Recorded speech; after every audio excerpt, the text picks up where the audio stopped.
just finished lunch and then we're about to go to Suzhou and see some houses. Yeah, I'll tell you guys a little bit more about Suzhou later, but the houses are supposed to be pretty nice and better than the ones that we've seen in Shanghai.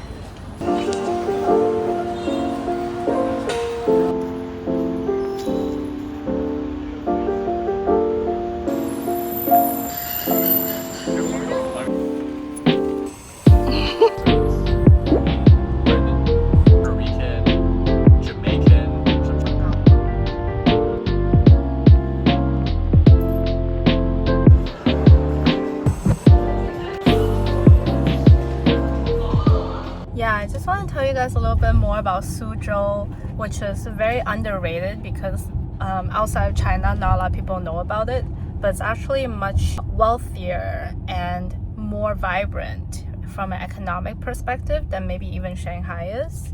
And a really interesting area within Suzhou is the 工业区 or the industrial zone.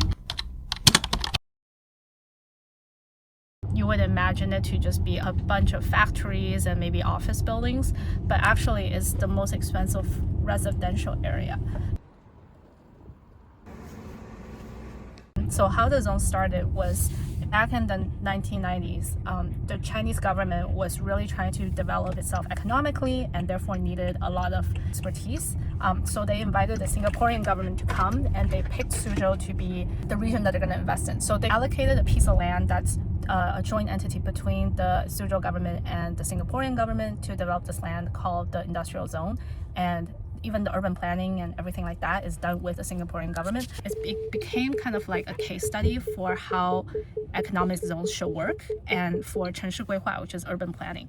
So I'll show you guys what it looks like, but it's really beautiful, it's really expansive, it's massive, and it's a really good blend of communities, so schools, buildings like residential buildings, office buildings. You have a lot of headquarters for international companies, and now a lot of Chinese biotech and Chinese national champions are also there.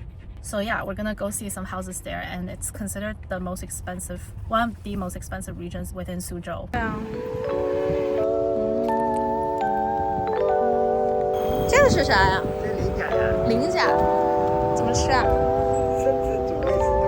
生吃。你要吃。 是甜的吗？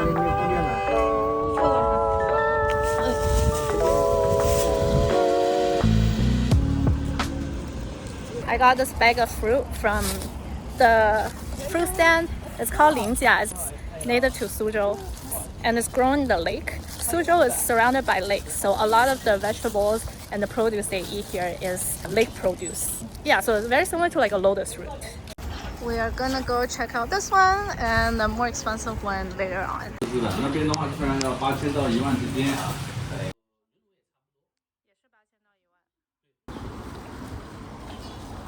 We're in one of the more expensive compounds, and I think the concept is more like a garden-y kind of vibe.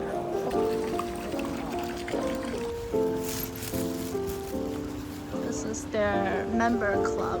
So typically they will have gyms in here, some amenities for kids. As soon as I saw this apartment in Suzhou, I knew that Suzhou's 性价比 or value for money is so much higher than Shanghai's. I mean, just look at the high quality wood floor, the amount of amenities they have inside the apartment, outside in the compound. It was very tempting to just rent an apartment here in Suzhou and call this our home base.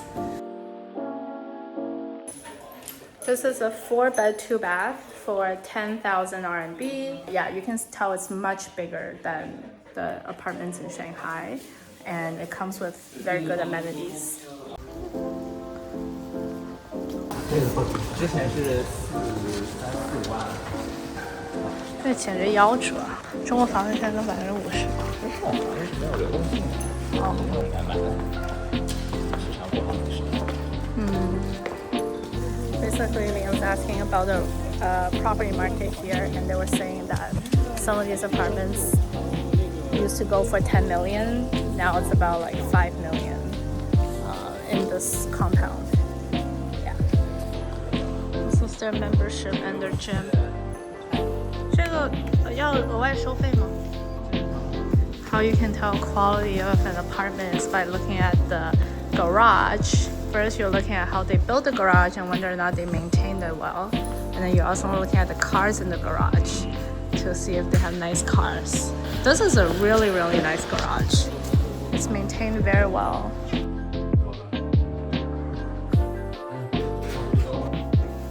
Overall, this apartment felt a little bit older in terms of furniture, but we much prefer apartments that are lived in by the owners themselves instead of constantly being rented out.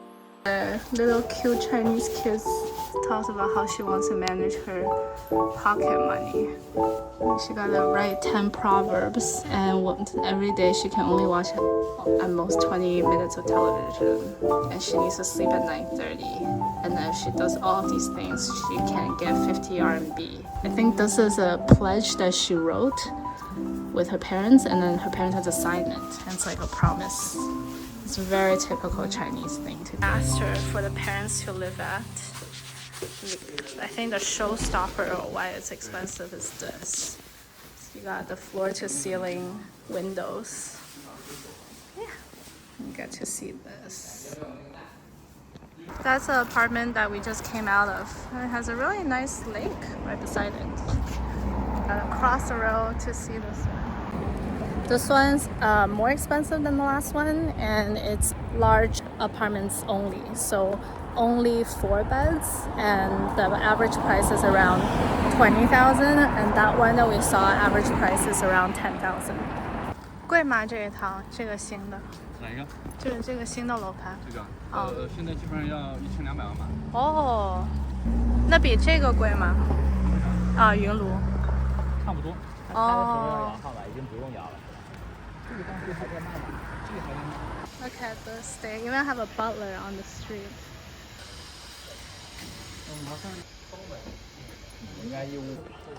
Wow, there's music in here.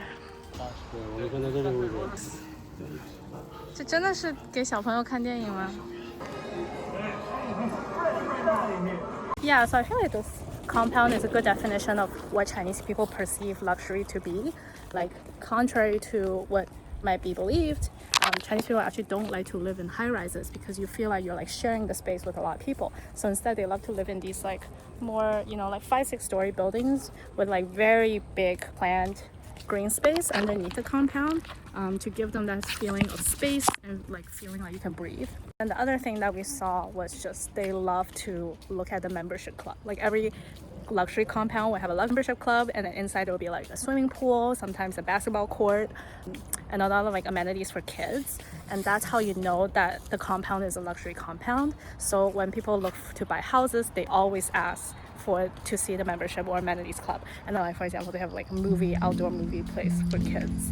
So for this last apartment we saw, it was about 14,500 per month, or around $2,000 US. We thought overall most appealing part was that it was brand new, just finished renovating in June, and no one has ever lived in it before. However, throughout this whole process, we kept asking ourselves whether we want to choose location versus quality of apartment, because if we want to choose a location that's in Shanghai, we won't be able to get this nice quality. And if we choose this nice quality, we will have to drive 2 to 3 hours to Shanghai. What do you guys think? Let me know in the comments down below. And you can control panel everything.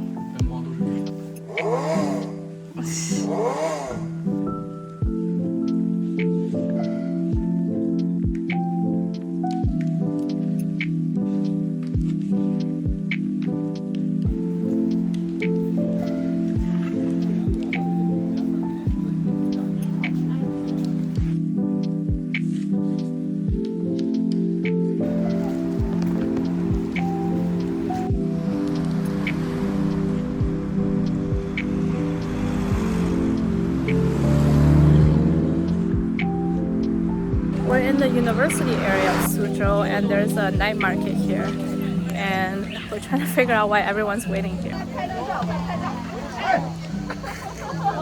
啥意思啊？他们有些人可以进，有些人进不了。冲进去啊！哦，冲进去。冲啊！啊，好。不要菜。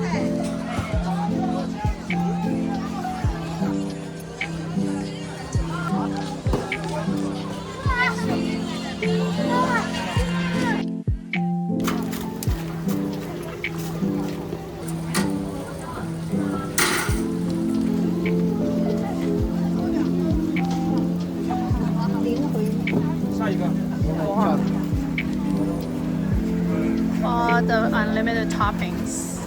Yeah, so all together, this is like 110-ish for 2 people. Yeah, 110. So like $20. And this place is full of mostly university students and some families as well. Yeah, so here are all the student dorms. And this is right beside here is all the universities. 这其实是一个 Liverpool University of Liverpool 哦的一个分校嘛。Cool.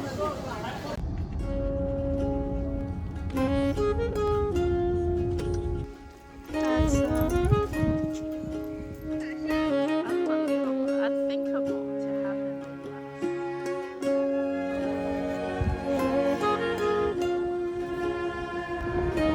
We are here in Jingji, which is known as one of Hangzhou's most well-known lakes.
So we just finished the Suzhou trip and came back.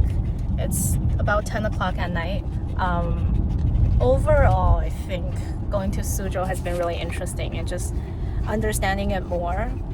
It's like such an underrated city because usually when you think about this region, Shanghai draws a lot of attention, but Suzhou is such like a hidden champion. And how essentially Suzhou works, it's kind of like a collection of villages.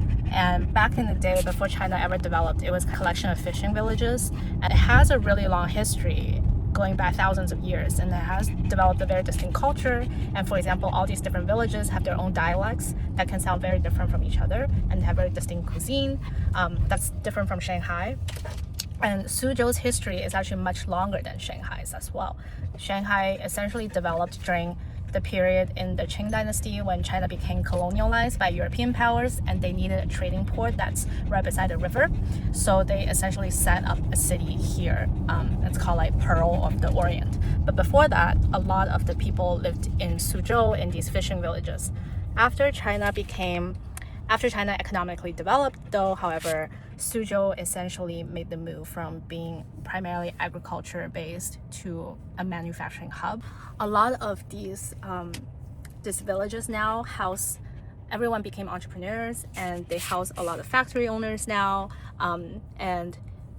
Essentially all these villages, you go inside and you can find billionaires inside and just like tons of them as well. So that's kind of like the vibe of the city. Like everyone is just like very well off, living in very high standards, and that's why you see very high housing prices, but it's not strategically and politically that important in China.